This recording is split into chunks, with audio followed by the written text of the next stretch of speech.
What's good? It's your Jordan. Today I'll be talking to you about God is the highest form of inspiration. See, when we focus on the Most High, we understand the blessings, the trinkets and treasures that the Most High may provide. Just being able to walk, talk, see, feel, taste, touch, understand. Just being able to understand the grace and love that the Most High may provide. The Most High placed us in this world for a reason.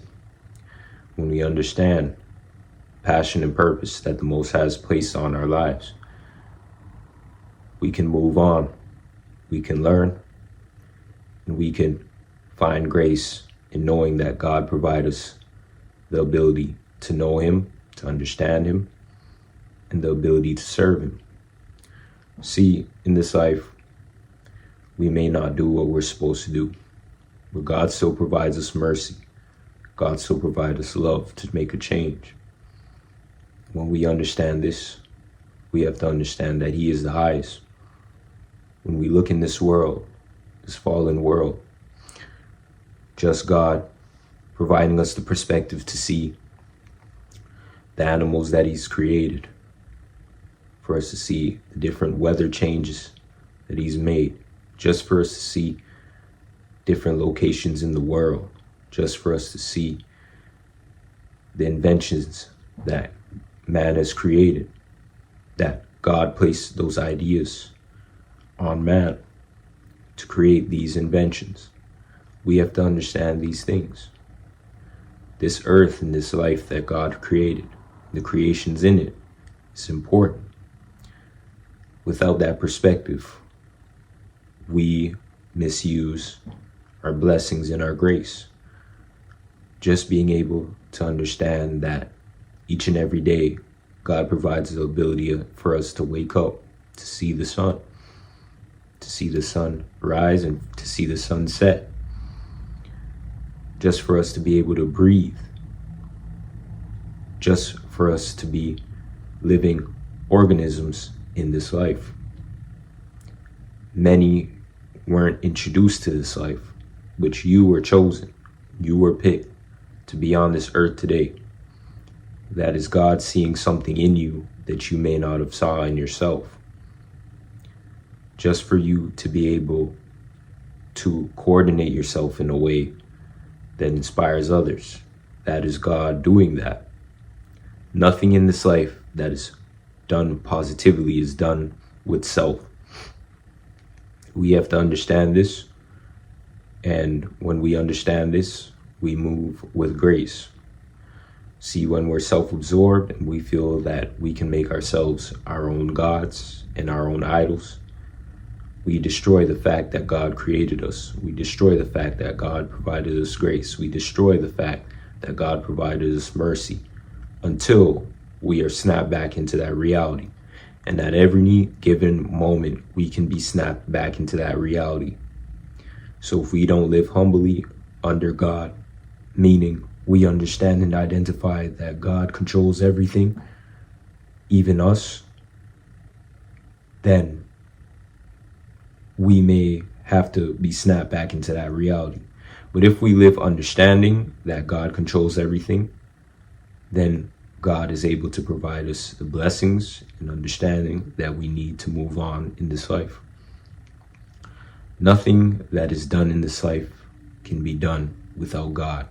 No matter how far we try to take it, no matter how far we try to take it outside of God, nothing in this life can be done without God. When we understand this early, we're able to seek the Most High, go to God, and understand how God can deliver us and work in our daily personal life. See, just the smaller things in life that we think are small are large to the Most High. And if we don't focus on the Most High and what the Most High wants to do in our personal life, then we are empty vessels. We have to understand that everything outside of worldly possessions, resources, and gains is important to the Most High, working on ourselves spiritually, mentally, and physically.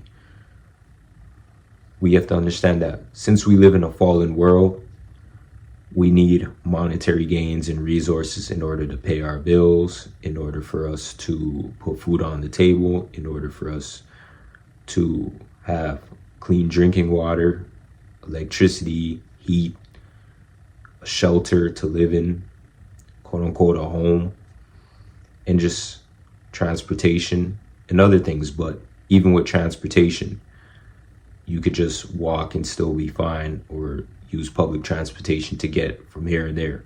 But that's not the case. But just the important things like clean drinking water, shelter, home to live in, being able to eat food, these things are important.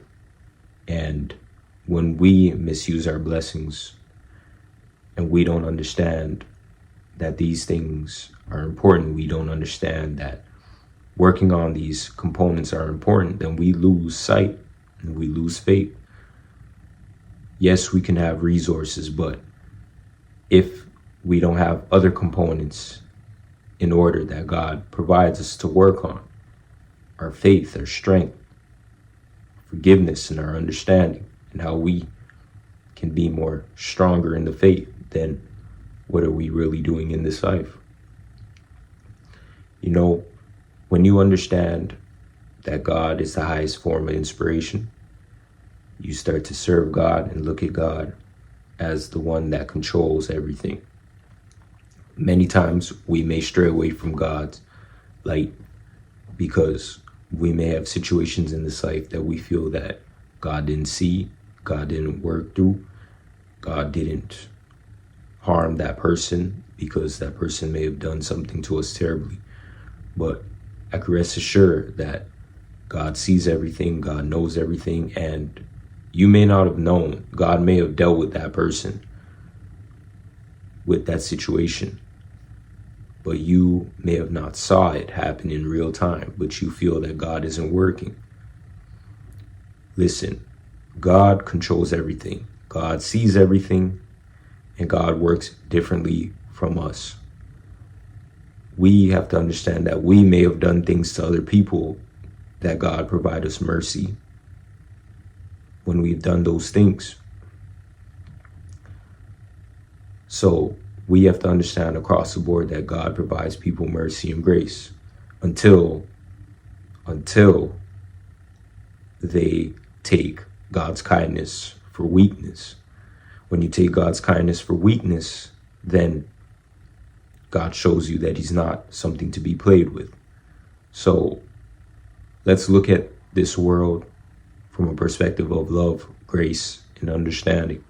Sometimes living in an egotistical mindset stops us from understanding why God did this, why God did that. And some things in this life are meant for us to not understand. You know, it's meant for God to know and for us not to know. Because if we operate in the mindset of us wanting to know everything, then we operate of the mindset of trying to be like God. We are not meant to know everything or understand everything on this earth and in this life. And when we understand this, then we can understand God. So today, I'll be reading this scripture to you, and I hope that this scripture can help you in your own personal life. Romans 1:20. For his invisible attributes, namely his eternal power and divine nature, have been clearly perceived ever since the creation of the world and the things that have been made, so they are without excuse. When you understand that God created this world, God created humans to live in unison, God created everything in this life, we have to understand that he is the highest form of inspiration. Without God, we are not able to live. Without God, we are not able to see clearly, to think clearly, to understand the world clearly. And if we put God first as the focal point of our lives, then he will make our path clear. Then he'll make our path full of understanding, full of clarity. When we are provided with clarity from the Most High, it is one of the greatest gifts in this world. Many don't have the gift of clarity and understanding because many don't seek it. Many don't want to seek it. Many want to be their own idols and their own gods. But you could change the trajectory in your life by seeking the Most High, following the Most High, and putting the Most High first in your own personal life today. I want to thank you for watching. Peace.